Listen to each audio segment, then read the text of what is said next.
आज मैं अपने मोहब्बत की सच्ची कहानी सुनाने जा रही हूँ। अगर मोहब्बत सच्ची हो और दिल से दुआ की जाए तो भगवान भी हमारा साथ देते हैं। मेरी माँ ने मेरी शादी एक 16 साल के लड़के से ज़बरदस्ती तय कर दी, लेकिन मैंने भी सोच लिया था कि मैं इस बच्चे को बेहोशी की दवा देकर रोज़ अपने आशिक को बुला लिया करूँगी। लेकिन इस समय मेरे पैरों तले ज़मीन निकल गई। जब कमरे में आते ही उसने मोहब्बत हर किसी के नसीब में नहीं होती। यह भी कहा जा सकता है कि मोहब्बत कोई आम चीज़ नहीं होती जो हर इंसान को मिल जाए। मुझे भी एक इंसान से मोहब्बत हो गई थी। उसके लिए मैं अपनी जान, अपना सब कुछ कुर्बान करने के लिए तैयार थी। अपने माता पिता, अपने खानदान वालों सबसे लड़ी। अपने माँ बाप को यह सब बताने के बाद मैं उनकी नज़रों में गिर चुकी थी, लेकिन मुझे पता था कि मेरी मोहब्बत मेरे दिल में भगवान ने डाली है। अगर भगवान ने इसको मेरे नसीब में लिखा है तो यह मुझे मिल जाएगा, और अगर यह मुझे नहीं मिला तो भगवान ने इसे मेरे नसीब में लिखा ही नहीं है। हम खुद से अपने लिए कुछ भी नहीं कर सकते, बल्कि सब नसीब का खेल होता है। मेरा नाम मीना है। हम 4 भाई बहन थे। मुझे अपनी ज़िंदगी में मोहब्बत के सिवा कुछ भी नहीं चाहिए था। मैं गरीब घर की लड़की थी, जहाँ एक वक्त का खाना खाने के बाद दूसरे वक्त का खाना खाने के लिए मेहनत करनी पड़ती थी था। लेकिन मेरे पिताजी को कोई परवाह नहीं थी। हमारे साथ हमारी चाची भी रहती थी। मेरी माँ और मेरी चाची का आए दिन झगड़ा होते रहते थे। ना कभी मेरी माँ और चाची की बनी और ना ही कभी हम बहन भाइयों की। हमारी चाची की बच्चों से भी नहीं बनी। मेरी बड़ी बहन की शादी की उम्र हो चुकी थी। उसके लिए रिश्ते आते थे, लेकिन सबको ढेर सारा दहेज चाहिए होता था। लेकिन हम गरीबों के पास देने के लिए कुछ भी नहीं था। मैंने अपनी माँ से कहा है, आपको क्या ज़रूरत है बड़े घर में दीदी का रिश्ता करने की? आप किसी हमारे जैसे ही घर में उनकी शादी कर दीजिए। लेकिन मेरी माँ का कहना था, अगर वह अपनी बेटियों की शादी बड़े घर में करेंगे तो वहाँ उनकी बेटियाँ खुश रहेंगी, उन्हें किसी भी बात के लिए सोचना समझना नहीं पड़ेगा। मेरी माँ कहती थी, मैंने अपनी ज़िंदगी में अपनी सारी ख्वाहिशों को मार दिया, लेकिन मैं अपनी बेटियों के साथ ऐसा नहीं होने दूंगी। मैं अभी पढ़ रही थी और साथ में कुछ बच्चों को ट्यूशन भी पढ़ाती थी। उस समय मुझे एक लड़के से मोहब्बत हो गई और वह मेरे घर मेरा रिश्ता लेकर आ गया, लेकिन मेरे माँ ने उसको मना कर दिया। मैंने बहुत कोशिश की अपने घर वालों को समझाने की, पर उन्होंने मुझे धमकियाँ देना शुरू कर दी। मजबूर होकर मैंने उस समीर से कहा, जिससे मैं मोहब्बत करती थी, हम भागकर शादी कर लेते हैं। पर उसने मुझसे कहा, तुम एक शरीफ घर की लड़की हो, ऐसी बात तो तुम्हें अपनी जुबान पर भी नहीं लानी चाहिए। अगर भगवान ने हमारा मिलना लिखा होगा तो यह दुनिया कितनी भी हमें जुदा करने की कोशिश कर ले, हम मिलकर ही रहेंगे, लेकिन हम कोई गलत कदम नहीं उठाएंगे। तुम वही करना जो तुम्हारे माता पिता चाहें, उनकी इज्जत को नीलाम मत करना। मैं दिन रात भगवान से उस लड़के के लिए दुआ करती। तभी एक दिन मेरी माँ ने अचानक मेरी शादी एक 16 साल के लड़के से ज़बरदस्ती कर दी। लेकिन मैंने भी सोच लिया था कि मैं इस कम उम्र के लड़के को रोज़ाना बेहोशी की दवा देकर अपने आशिक को बुला लिया करूँगी। लेकिन उस समय मेरे पैरों तले ज़मीन निकल गई। जब कमरे में आते ही मैंने उस बच्चे को देखा, मैं बहुत घबरा गई थी, क्योंकि कमरे में वह लड़का नहीं आया था। मैं उससे कहा, समीर तुम यहाँ क्यों, मतलब कैसे आ गए? जब मुझे तुम्हारी ज़रूरत थी तो तुम नहीं आए। अगर तुम्हें यहाँ किसी ने देख लिया तो हंगामा हो जाएगा। उसने मुझसे कहा, तुम फिक्र मत करो, सब सो चुके हैं, यहाँ कोई नहीं आएगा। फिर वह मेरी तरफ मोहब्बत से देखने लगा और कहने लगा, आज मैं तुम्हें अपनी ज़िंदगी के बारे में बताता हूँ। मैं भी उसकी तरफ देखने लगी। एक तरफ जहाँ मुझे खुशी हो रही थी और अफसोस भी हो रहा था। मैंने उससे कहा कि मैं तुम्हें पहले ही बता चुकी थी, अगर मैं यह शादी ना करती तो मेरी माँ मर जाती। मेरी माँ ने ज़बरदस्ती मेरी शादी इस लड़के से कर दी, वरना भगवान जानता है कि मैं तुमसे कितनी मोहब्बत करती हूँ। अगर आज भी तुम मुझसे कहो तो मैं तुम्हारे साथ जाने के लिए तैयार हूँ। तुम मुझे ऐसी नज़रों से मत देखो, मैं बेवफा नहीं हूँ। मैं अपने घर वालों के आगे मजबूर थी। अगर मैं उनका कहना नहीं मानती तो सब कुछ बर्बाद हो जाता। मुझे अपनी बहनों की खातिर यह शादी करनी पड़ी। अगर मैं ऐसा नहीं करती तो मेरी बहन कुमारी रह जाती। मैंने सुना है मेरे माँ बाप को मेरे ससुराल वालों ने बहुत सारा पैसा दिया है जिससे वह मेरी और बहनों की शादी भी कर सकते हैं, लेकिन तुम जानते हो कि मुझे पैसा नहीं, सिर्फ तुम्हारी मोहब्बत चाहिए थी। तुम मुझे इतने सालों से जानते हो, मैं ऐसी लड़की नहीं हूँ जो दौलत के लालच में आकर तुम्हें धोखा दे देती। मैं बहुत ज़्यादा रो रही थी क्योंकि मैं अपने प्यार को खो चुकी थी और अपने प्यार को खो देने का कोई आसान बात नहीं होती। मैं बिल्कुल टूट चुकी थी। समीर ने मुझे एक ऐसा सच बताया जिसे सुनकर मुझे यकीन नहीं आया। उसने मुझसे कहा कि जो मैं तुम्हें बता रहा हूँ सब सच है। मैं ही तुम्हारा पति हूँ, तुम्हारी शादी मुझसे ही हुई है। मैं तो यह सब सुनकर शौक रह गई थी। भला यह सब कैसे हुआ? समीर जो मेरा पति था उसने मुझे बताया। यह लंबी कहानी है। जब मैं 5 साल का था तो मेरी माँ मुझे छोड़कर चली गई थी। मेरी माँ और पिताजी कभी आपस में नहीं बनी। बचपन से ही दोनों को लड़ते देखा। मैं अपनी माँ के लिए बहुत रोता था, उन्हें बहुत याद करता था, लेकिन उन्हें मेरी कोई फिक्र नहीं थी। पिताजी मुझे कहते थे तुम्हारी माँ को तुम्हारी कोई फिक्र नहीं है, तुम उसके लिए रोया मत करो। अगर तुम्हें तुम्हारी माँ की ज़रूरत होती तो वह कभी भी तुम्हें छोड़कर नहीं जाती। कुछ समय बाद ही माँ ने पिताजी से डिवोर्स ले ली और वह हमेशा के लिए मुझे छोड़कर चली गई। माँ ने एक बार भी मुझे अपने साथ ले जाने के बारे में नहीं कहा था। उल्टा पिताजी को बोला कि तुम्हारा बेटा है, मुझे इसकी ज़रूरत नहीं है। यह बड़े होकर तुम्हारी तरह ही निकलेगा जिसे औरतों की आज़ादी बर्दाश्त नहीं होगी। माँ की यह बात सुनकर मुझे बहुत ज़्यादा रोना आया। कभी कभी माँ मुझे फ़ोन करती बात करने के लिए, लेकिन मैं उनसे बात नहीं करता था। फिर एक दिन मुझे पिताजी ने बताया तुम्हारी माँ ने दूसरी शादी कर ली है। वह आदमी करोड़पति है, वह उसी के साथ लंदन में शिफ्ट हो गई है। अब तुम ऐसी औरत के लिए बिल्कुल भी मत रोना जिसके लिए पैसा ही सब कुछ है। उस औरत को तुम्हारी कोई फिक्र नहीं है। अब हमारे घर में मेरी बुआ अपने पति और बच्चों के साथ आकर रहने लगी। पिताजी को भी उनके आने पर कोई एतराज़ नहीं था। मुझे उन लोगों का हमारे घर पर आना अच्छा नहीं लगा। अब हमें अकेले रहना पसंद था। मैं नहीं चाहता था कि मेरे घर में कोई शोर शराबा हो। समय के साथ साथ मेरे पिताजी के कारोबार में भी तरक्की हो गई और हमारा स्टेटस भी चेंज हो गया। अपने कमरे में चला जाता, मेरे पीछे पीछे मेरी बुआ मेरे लिए खाना लेकर आई और कभी कभी उनकी बेटी भी मेरे पास आकर बैठ जाती थी। तब मैं बहुत छोटा था, लेकिन मुझे मेरी बुआ का कमरे में आना अच्छा नहीं लगता था, इसलिए मैंने उनसे एक दिन मना कर दिया। लेकिन मेरी बुआ ने मुझसे कहा तुम्हारी माँ तो दूसरी शादी करके विदेश चली गई, अब तुम्हें तो किसी न किसी को संभालना ही होगा। तो मैं ही सिर्फ तुम्हारी खातिर इस घर में आई हूँ, वरना आज के समय में कौन किसी का सोचता है। उनकी यह बात सुनकर मैं खामोश हो जाता। पिताजी ने भी अभी तक दूसरी शादी नहीं की थी। मैं अपने पिताजी से कहता था कि आप दूसरी शादी कर लीजिए, तो वह मुझसे कहते थे कि मुझे औरत जात पर भरोसा नहीं करना है। पिताजी की यह बात सुनकर मैं बहुत खुश हो जाता और सोचने लगता कि पिताजी मेरे खातिर दूसरी शादी नहीं कर रहे। शायद पिताजी मेरा प्यार बांटना नहीं चाहते। कुछ साल गुजरे थे तो मेरे पिताजी ने दूसरी शादी कर ली। अब मैं बड़ा हो गया था और कॉलेज जाने लगा था। मैं कॉलेज से घर आया तो मैंने देखा कि मेरे पिताजी दूल्हा बने बैठे थे और उनके गले में हार पड़े थे और उनके बराबर में एक औरत बैठी थी। मेरी बुआ मुंह बनाए खड़ी थी और उनके पति का भी मूड कुछ अच्छा नहीं था। पिताजी ने मुझे कहा कि देखो तुम कहते था ना बेटा पापा दूसरी शादी कर लो, तो आज मैं दूसरी शादी कर ली। आखिर मैं भी कब तक अकेले ज़िंदगी जीता।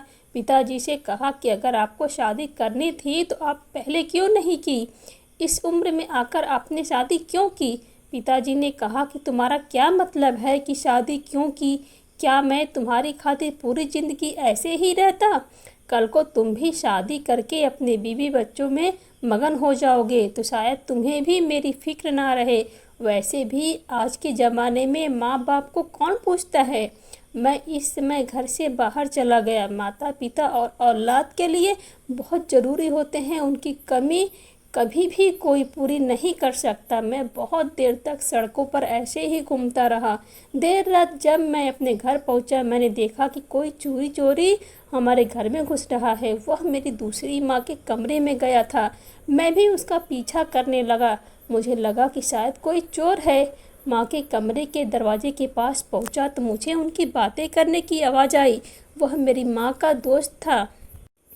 वह उस आदमी से छुपकर बातें कह रही थी कि कुछ दिन की बात है, मैं अपने पति के रिश्तेदार और बेटे को इस घर से निकाल दूंगी।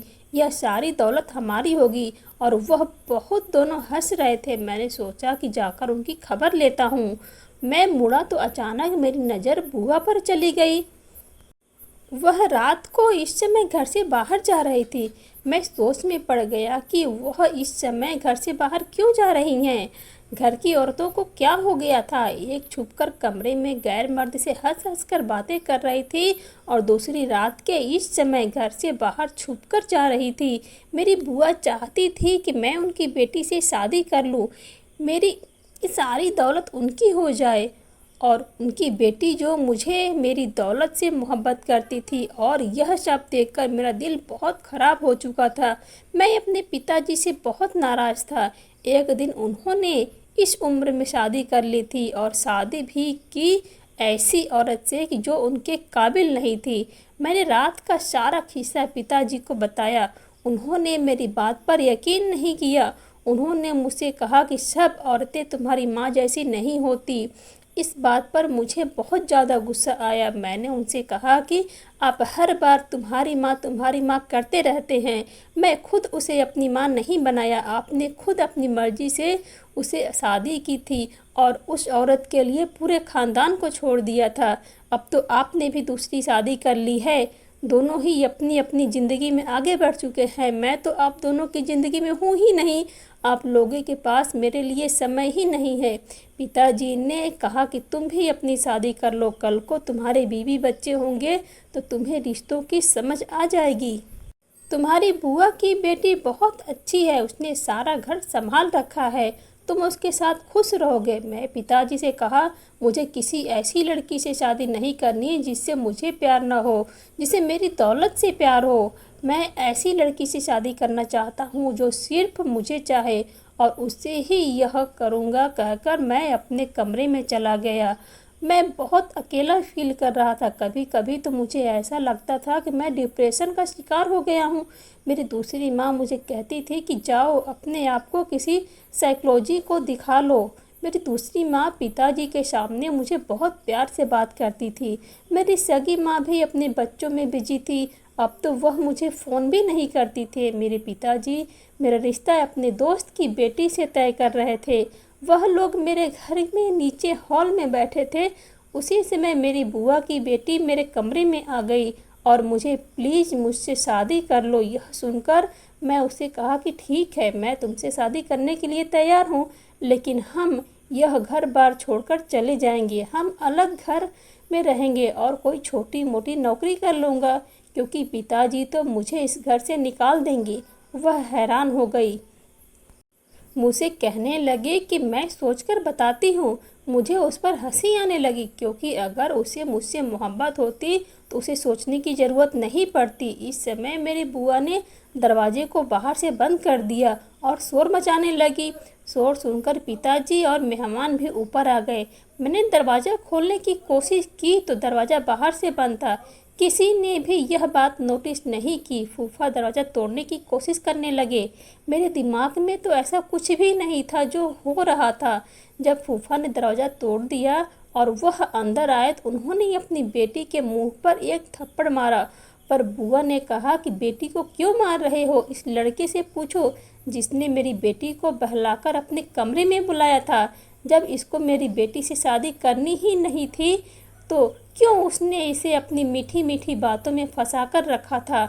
पापा के दोस्त जो घर पर आए हुए थे वह पिताजी को बुरा भला कहने लगे और हमारे घर से चले गए। पापा ने मुझे जोर से थप्पड़ मारा। मैंने पिताजी से कहा कि सब कुछ झूठ है। मैंने अपनी बुआ की बेटी से कहा कि तुम तो सब कुछ जानती हो ना, तुम पिताजी को बताओ कि मैं सच क्या है। उसने भी कहा कि समीर, मुझे तुमसे यह उम्मीद नहीं थी। तुमने मुझसे पहले मोहब्बत के वादे किए और अब इनकार कर रहे हो। तुमने मुझे खुद ही अपने कमरे में बुलाकर दरवाज़ा बंद कर लिया था। उसने पिताजी से कहा कि मैं समीर के बच्चे की मां बनने वाली हूं, लेकिन अब यह मुझसे कहता है कि मैं हॉस्पिटल। इतना कहकर वह फुट फुट कर रोने लगी। मैं पिताजी को बार बार बता रहा था कि यह सब कुछ सच नहीं है, लेकिन उन्हें तो मेरी बात पर यकीन ही नहीं आया। वह मुझे बुरा भला कह रहे थे और कह रहे थे कि मैं तुम्हारी परवरिश ऐसी नहीं की थी। तभी मेरे फूफा कहने लगे, अभी अपने बेटे की शादी मेरी बेटी के साथ करवा दो, वरना मैं किसी को मुंह दिखाने के काबिल नहीं रहूँगा। पिताजी ने किसी की भी कोई बात नहीं सुनी। वह मुझे धक्के मारकर घर से निकालने लगे। उन्हें मेरी आंखों में सच्चाई नहीं दिख रही थी, जबकि वह मुझे अच्छे से जानते थे कि मुझे औरतों से कितनी नफरत है। मैं अभी शादी नहीं करना चाहता था। पापा के जिद करने पर भी मैं उनसे कहता कि मैं उस लड़की से शादी करूंगा जो सिर्फ मुझसे मोहब्बत करती हो, मेरी दौलत से नहीं। उस रात मैं खाली हाथ अपने घर के हमेशा के लिए निकल गया था। मुझे नहीं पता था कि मुझे कहाँ जाना है। मेरा तो कोई दोस्त भी नहीं था जिसके पास मैं चला जाता। थक कर मैं वहीं सड़क पर बैठा और सोचने लगा कि पता नहीं भगवान ने मेरी किस्मत में क्या लिखा है।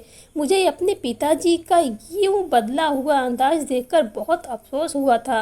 मैं अपने पिताजी से बहुत मोहब्बत करता था, पर उन्होंने अपने ही सगे बेटे को धक्के मारकर घर से निकाल दिया था। मैं उस दिन घर से ऐसे ही आ गया था। मेरे पास पैसे भी नहीं थे। मैं वहीं सड़क के किनारे एक बेंच पर लेटे लेटे सो गया। सुबह ट्रैफिक की आवाज़ से मेरी आँख खुली। बच्चे अपनी माँ के साथ स्कूल जा रहे थे। मैं सोचने लगा कि मेरी माँ भी ऐसे ही मुझे स्कूल छोड़ने जाती होगी, लेकिन मेरी माँ तो मुझे बहुत छोटी उम्र में ही छोड़कर चली गई थी। मुझे बचपन से ही अपनी माँ का प्यार नहीं मिला था। मेरी माँ भी मुझे ऐसे ही स्कूल छोड़ने जाती, मेरे पीछे पीछे भागती। यह सब कुछ सोचकर मेरी आंखें नम होने लगी कि अचानक मेरी इधर उधर देखा तो अपने घर से बहुत दूर निकल आया था। मैं अपने साथ कुछ नहीं लेकर आया था। मेरा मोबाइल भी घर ही रह गया था। मैं अपने गले में एक चैन पहने हुआ था, उसको बेचकर मैं एक होटल में खाना खाने चला गया। खाना खाने के बाद जब मैं अपने जेब में पैसे निकाले तो मेरे जेब में पैसे नहीं थे। मैंने खुद अपनी जेब में पैसे रखे थे। वेटर मुझे सर से पांव तक घूर रहा था। मुझे वहाँ सब लोग के सामने बहुत शर्मिंदगी हो रही थी। शोर सुनकर एक लड़की आई और उसने मेरे पैसे दे दिए। मैं उस वेटर से कह रहा था कि मेरे पैसे चोरी हो गए, लेकिन वह मेरी बात मानने को तैयार नहीं था। उस लड़की ने मेरा बिल दिया और जाने लगी। मैं भी उसके पीछे चला गया और उस लड़की से पूछा कि तुम मेरे पैसे क्यों दिए। कहने लगी कि इंसानियत के नाते मुझे तुम एक अच्छे शरीफ लड़के लगे, इसलिए मैंने तुम्हारे पैसे दिए। मैंने उस लड़की से कहा कि मुझे अपना नंबर दे दो, मैं तुम्हारे पैसे जल्दी वापस कर दूंगा। लेकिन उस लड़की ने कहा कि इंसानियत के नाते तुम्हारी मदद की है, अब मुझे अपने पैसे वापस नहीं चाहिए। वैसे भी आज मुझे मेरी पहली तनख्वाह मिली थी। मैं अपनी पसंद का खाना खाना चाहती थी। तुम क्या जानो, मेहनत के पैसे कमाना आसान नहीं होता। उसने मुझे अपना नंबर नहीं दिया और वहाँ से चली गई। 2-3 दिन मैं ऐसे ही सड़कों पर इधर उधर घूमता रहा। कुछ दिनों के बाद मुझे वह लड़की मिली। मैंने उसे कहा, अब मैं तुम्हारे पैसे वापस कर दूंगा क्योंकि मुझे एक दुकान में नौकरी मिल गई है। लेकिन उसने मुझसे कहा कि मुझे पैसे की ज़रूरत नहीं है। मुझे वह लड़की बहुत अच्छी लगने लगी थी। मैंने सोच लिया था कि अगर मैं शादी करूंगा तो इसी लड़की से ही करूंगा। मैं उसका पीछा करने लगा। वह लड़की एक मोहल्ले में रहती थी। अब मैं रोज ही उस लड़की के घर के पास जाकर खड़ा हो जाता था। उसके घर से लड़ाई की आवाज़ आती रहती थी। मुझे अपनी माँ के बाद जिस लड़की से मोहब्बत हुई थी, यह लड़की मीना थी, यानी कि तुम। पिताजी ने मुझे ढूंढ लिया और घर वापस ले गए। मैं भी पिताजी से कह दिया कि मैं मीना से शादी करना चाहती हूँ। पापा ने कहा कि तुम्हारे साथ जो कुछ भी हुआ है सब कुछ जान चुका हूँ। मैंने तुम्हारे ऊपर हाथ उठाया और तुम्हें गलत समझा। मुझे ऐसा नहीं करना चाहिए था। तुम्हारी बुआ और फूफा इतना गिर सकते हैं, मैं यह सोच भी नहीं सकता था। उन्होंने यह सब जानबूझकर किया और मैं अपने किए पर बहुत शर्मिंदा हूँ। एक बार फिर मुझे एक औरत ने धोखा दिया। जिस औरत से मैं दूसरी शादी की वह मुझे दौलत के लिए छोड़कर चली गई। अगर वक्त रहते मुझे उस औरत की सच्चाई पता नहीं चलता तो शायद आज हम सड़क पर होते। वह तो मेरा सब कुछ लूट कर ले गई होती। तुम्हारी बुआ को भी मैंने घर से निकाल दिया है। अब मैंने फैसला कर लिया है कि हम बाप बेटे की ज़िंदगी में कोई औरत नहीं आएगी। मैं पिताजी से कहा कि मैं मीना से बहुत मोहब्बत करता हूँ। वह बहुत ही अच्छी लड़की है, आप एक बार उसे मिलें। पापा ने कहा कि हो सकता है कि वह भी दौलत के लालच में तुमसे शादी करना चाहती हो और शादी के बाद तुम्हारी सारी दौलत लेकर आशिक के साथ भाग जाए। फिर तुम क्या करोगे? मैंने पिताजी से कहा कि मैं पहले उस लड़की को आजमा लूँगा, फिर उससे शादी करूँगा। मैं वापस उस मोहल्ले में चला गया और तुमको कहा कि मैं तुमसे मोहब्बत करता हूँ। बहुत समय लगा तुमको मनाने में, फिर तुम भी मुझसे मोहब्बत करने लगी। तुमने मुझसे कहा कि मुझे मोहब्बत और इज्जत के अलावा और कुछ नहीं चाहिए, पर मैं इतनी जल्दी भरोसा नहीं कर सकता था। मैंने तुमसे कहा कि मैं एक गरीब घर का लड़का हूँ, मेरे माँ बाप बीमार रहते हैं, मैं थोड़ा बहुत जितना कमाता हूँ उनकी दवाई में लग जाता है। मैं तुम्हें कभी बहुत सारा पैसा नहीं दे सकता, लेकिन तुमने मुझसे कहा कि हम दोनों मिलकर नौकरी करेंगे और अपना घर चला लेंगे। तुम फिक्र मत करो, जो भी होगा हम मिल बांट कर खा लेंगे। मुझे बस तुमसे इज्जत और मोहब्बत चाहिए, बदले में मैं तुम्हें वफा और तुम्हारा साथ दूंगी। तुम्हारी इस बात ने मेरा दिल जीत लिया था। तुम बहुत अच्छी लड़की थी। एक दिन मैंने कहा कि मेरी माँ बहुत बीमार है और मुझे उसके इलाज के लिए पैसों की ज़रूरत है, तो तुमने अपने जमा किए हुए पैसे मुझे निकाल कर दे दिए। एक बार फिर भी नहीं सोचा कि तुम मेरे लिए कुछ भी करने को तैयार हो गई थी। एक दिन तुमने मुझसे कहा कि मेरी माँ मेरी ज़बरदस्ती शादी करना चाहती है और मैं तुम्हें खोना नहीं चाहती। मैं तुम्हारे कहने पर तुम्हारे घर रिश्ता लेकर चला गया। तुम्हारी माँ ने मेरे रिश्ते से इनकार कर दिया, कहने लगी कि मैं अपनी बेटी का रिश्ता तुम जैसे गरीब लड़के के साथ कभी नहीं करूँगी। मैं घर से वापस आ गया। मुझे इस बात का कोई अफसोस नहीं था, क्योंकि मैं तो अमीर खानदान का इकलौता लड़का था। तुम मेरे पास आई और रोने लगी, कहने लगी कि मैं तुम्हारे सिवा किसी और से शादी नहीं करूँगी, हम भागकर शादी कर लेते हैं। जब मैं यह सब कुछ पिताजी को बताया तो पिताजी ने कहा कि तुम फिक्र मत करो, अब उस लड़की को मैं आजमाऊंगा। पिताजी तुम्हारे घर चले गए। तुम्हारी माँ से कहने लगे कि वह तुम्हारे घर के हालात बदल देंगे और उनके बेटे को नौकरी देंगे, उनकी बेटियों की शादी करवाएंगे, वह उनके करने की सारी जिम्मेदारी उठा लेंगे। लेकिन उनकी एक शर्त है कि मेरा बेटा दिमागी हालात से ठीक नहीं है, वह 16 साल का है, मुझे उसकी आपकी बेटी से शादी करनी है। तुम्हारी माँ मान गई। मुझे बहुत अफसोस हुआ जब पिताजी ने मुझे यह बताया कि लड़की ने दौलत के लालच में शादी के लिए हाँ कर दी। बेटा, मोहब्बत कभी किसी का पेट नहीं भरता। उस दिन मैं दूसरी बार रोया था, पहले अपनी माँ के लिए और दूसरी बार तुम्हारे लिए। कुछ दिनों बाद तुम मुझसे मिलने आई। मैं अपने घर के बाहर खड़ा था, लेकिन तुम नहीं जानती थी कि मेरा घर है। जो मैंने तुम्हें बता दिया था कि मैं इस घर में नौकरी करता हूँ। तुमने मुझसे कहा कि हम भागकर शादी कर लेते हैं। मेरी माँ दौलत के लालच में मेरी एक 16 साल के लड़के से शादी कर रही है। मुझे दौलत नहीं चाहिए और ना ही बड़ा घर चाहिए, मुझे तो सिर्फ तुम्हारी मोहब्बत चाहिए। क्या तुम मेरा साथ दोगे? तुम्हारी बात सुनकर मुझे बहुत खुशी हुई थी। पिताजी ने भी हमारी सारी बातें सुन ली थी, पर मैं उस दिन नहीं आ सका और तुमने मजबूरी में उस लड़के से शादी कर ली। तुम मुझे फ़ोन करती रही, मैसेज करती रही। मैं तुम्हें सरप्राइज़ देना चाहता था। तुमसे मुझे पहली बार मोहब्बत हुई थी और तुम्हारी शादी मुझसे ही हुई है।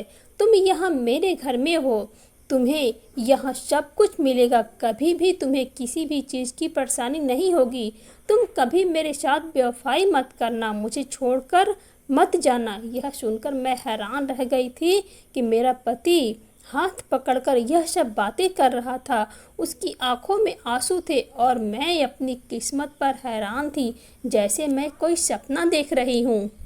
मैं बहुत ज़्यादा खुश थी। मैं भगवान का शुक्रिया अदा कर रही थी जिसने मुझे इतना कुछ दे दिया। मैंने अपनी मोहब्बत को पा लिया था। मेरी बहनों की शादी भी अच्छी जगह हो गई थी। मेरे भाई की नौकरी लग गई थी। मेरी माँ भी बहुत खुश थी। मेरी शादी को 5 साल हो चुके थे और हमारे 2 बच्चे थे। मैं अपने परिवार के साथ एक खुशहाल ज़िंदगी गुजार रही थी। दौलत सब कुछ नहीं होती। ज़िंदगी जीने के लिए मोहब्बत की ज़रूरत होती है और एक अच्छे साथी का मिल जाना भगवान के रहम की बात होती है। जो लोग सच्ची मोहब्बत छोड़कर दौलत के पीछे भागते हैं, उन्हें दौलत तो मिल जाती है, लेकिन मोहब्बत सबकी ज़िंदगी में नहीं होती। मोहब्बत उसी को मिलता है जो कदर करना जाने। दोस्तों, आपको यह कहानी कैसी लगी? अगर आपको यह कहानी थोड़ी भी पसंद आई हो, आपके दिल तक यह कहानी थोड़ी भी पहुंची हो, तो प्लीज़ हमारे चैनल को सब्सक्राइब कीजिए और कहानी को ज़्यादा से ज़्यादा शेयर कीजिए, लाइक कीजिए। बहुत जल्द मिलेंगे इसी तरह से और एक नई कहानी के साथ। आप हमारे चैनल के साथ जुड़े रहिए। आप सभी को दिल से धन्यवाद।